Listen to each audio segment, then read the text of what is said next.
to present one of these insightful lectures entitled The Life of Lord Mahavira, The Great Renunciation, Part 1 of 4, on Between Master and Disciples, given in Chinese and English on June 23, 2019 at the New Land Ashram, Taiwan, also known as FORMOSA.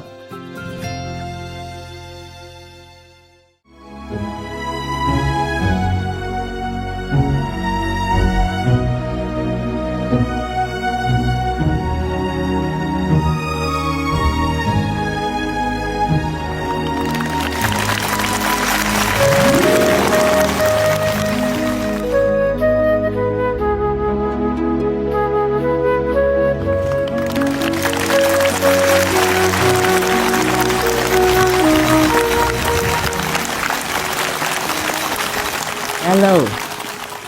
How are you doing? Good? Yes. Are you ready to be ascetic? No. Last night, I went to have a little meeting with the God and they told me, we should go kitchen. So, okay, we went to the kitchen. My, what an ascetic life. So many food. I keep giving away and then keep coming more all the time. That kind of asceticism, huh? I think that God was trying to tempt me, you know. See if I can resist all this beautiful food. I told him I can't. And he knew it already. I said, what's the problem with you? You know I cannot. So why bother asking me, huh? Okay, let's go to the great master who could do the asceticism for us. Huh?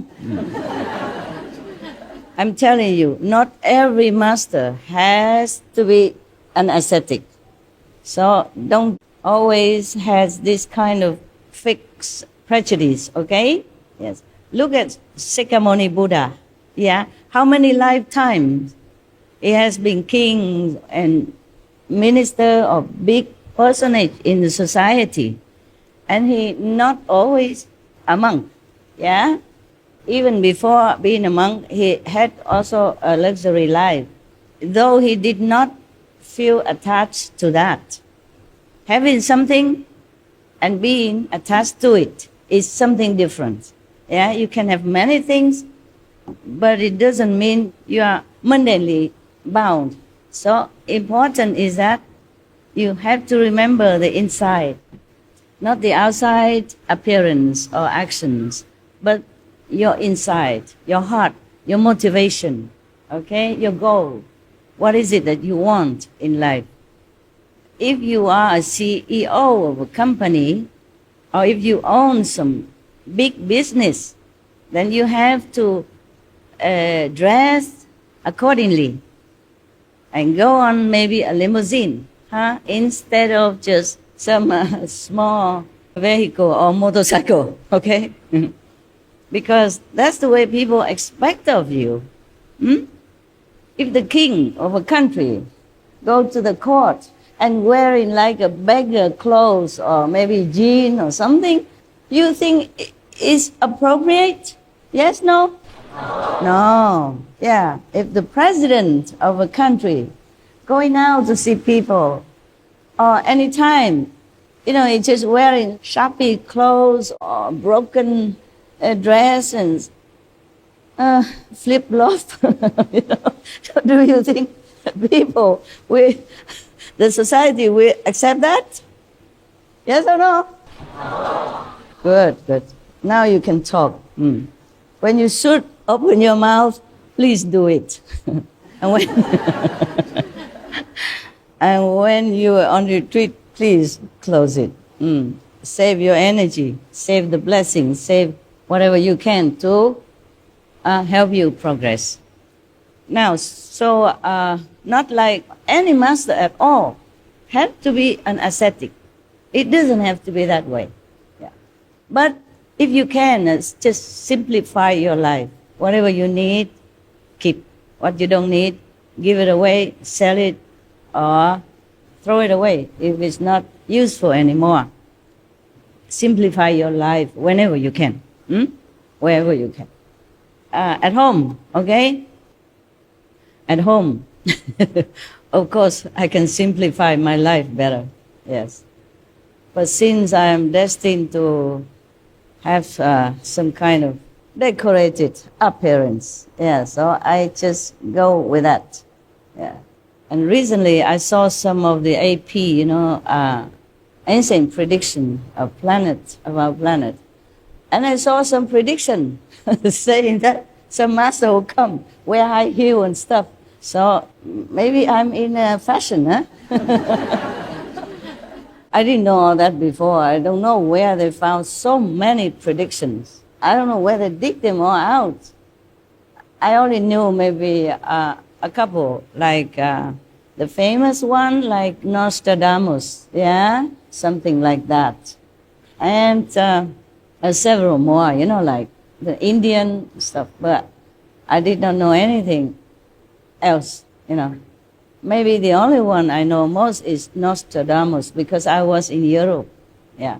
At that time, it didn't apply to me. I was just a girl working, yeah, and then get married. So I just read it somewhere, very fleetingly, fast, turning the pages, but not really knowing much about it, because everybody says something about Nostradamus, so I also read it since I was there.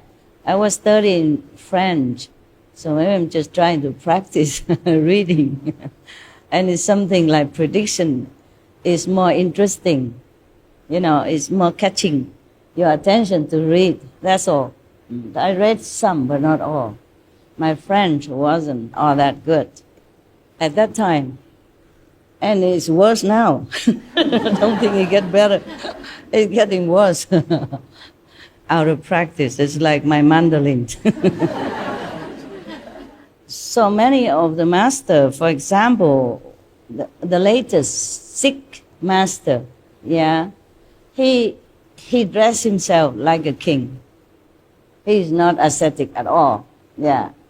He wear beautiful jewelry, long bits of pearls and other, very elegant outfit and accessory. Yes. He doesn't look like Guru Nanak. Guru Nanak was the first guru of the Sikhism. Not that he found ism or anything, it just happened to be after he died, or maybe after some time. Just like Buddha died and we have Buddhism out of nowhere. Don't even know who found it. But people would say, Buddha is the founder of Buddhism. Nonsense. He never did. He never cared about anything like that. And like the Sikh gurus die and become Sikhism. Christ died and become Christian, etc., etc. And the Guru Nanak was a very, very ascetic master and enlightened saint. He walked everywhere. He ate whatever come his way. If nobody offer him anything, or nowhere to have access to food, maybe buying or people give, yeah. Very little has been recorded about his life. But for some of the story, I gather, behind the nuances of the line, I gather that the Guru Nanak was an ascetic, yes, because he walked everywhere and he just eat like berries and something like that. Yes, but maybe later when he became more well-known, then people would give him maybe a place to stay and some food to eat. A disciple offered to him. But normally, he's not the luxury one. I read in some story like one time he and his attendant disciple walk around somewhere, going some places. And then the disciples say, oh, there's a party going on, downtown. I should go and get some food and all that. But the Guru Nanak did not care, you know. He just get some berries in the forest and eat them. Thus I knew that he wasn't all for fame and glory or anything like that. But the 10th, the latest Guru of the Sikh, he dresses like a prince and a king. Very beautiful, very luxurious, yes, and very dignified. Just like a royalty, you know. And some of the other master or teacher like Kuan Yin Bodhisattva, I don't think she's an ascetic though. She wears beautiful clothes, yeah? Not overly decorated, like your master maybe, but she does wear beautiful clothes. Maybe that was afterward, huh? Or maybe that is her real image when she appeared to the people, you know, in the world to save them or help them in some way. But I saw some of the statues that she was wearing tattered clothes. Maybe she meditated too long, you know, in the beginning of her spiritual mission. Meditate, you know, a lot, and her clothes is all tattered and worn out, you know, in 10,000 pieces. So there are times maybe she were an ascetic.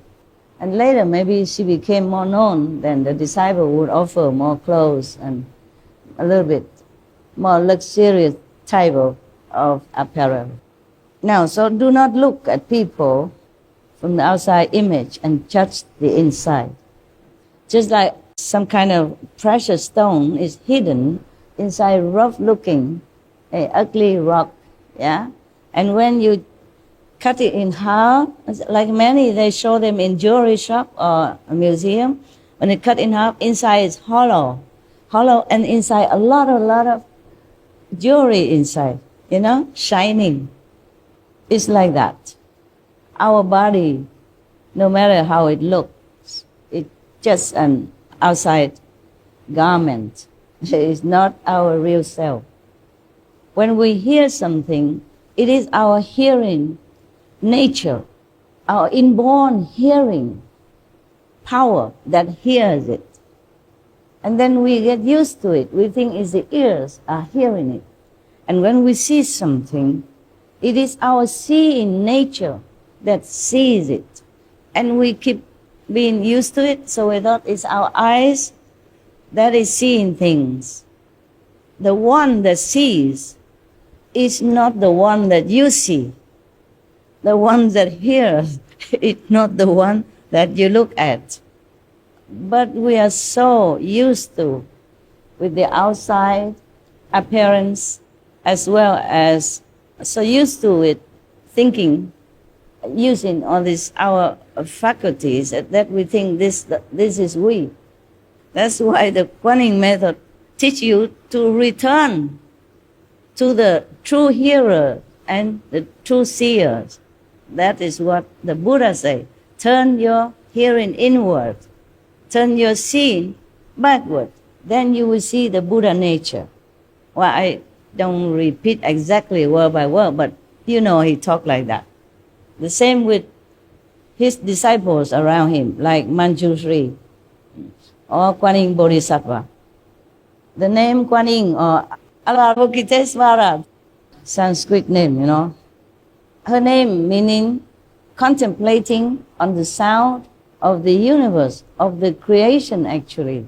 But some of the translators put it like she contemplates the sounds of the world, not our word and things that she contemplating.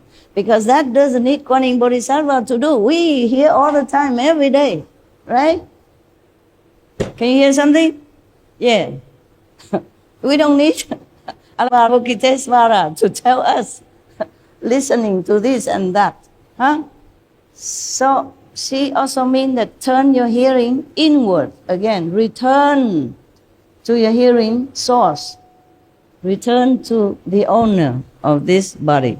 Return to your own self, your real self. That's what many masters told, but not many people do, because they don't know how. They don't know how to open their seeing nature. They don't know how to open their hearing nature. That's why since times immemorial, many monks and non-ascetic, they practice all kind of asceticism just to get there. Because I think, forsaking everything, detach yourself from the whole world, then you will get the Buddha nature. It's not like that. It's not that easy. The Buddha's or Christ's nature is not like a business that you can exchange it for something or buy it with some sum of money or jewelry. No, it's something priceless, precious. We must find it by a very special, precious way. How many ascetics, renunciates people has been forsaking everything, wife, kids, kingdom, wealth, even don't eat or eat only very sparingly or once a day and don't get nothing. One of the high monks told some of the monks in some of the temple, because they were sitting in meditation, and the master asked, "What are you guys doing?" Say, "We are trying to meditate to get enlightenment."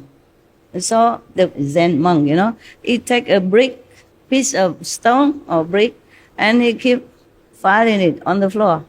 And the monks ask him, "What are you doing?"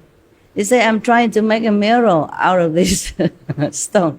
And the monk say, "How can you make a mirror out of this rough and, useless stone?" And the monk say, "How can you get enlightenment sitting there, idling, for nothing, useless? You can sit until thousands of years and all the world come and go and things are reborn and destroyed. You will never get anything if you don't get it right."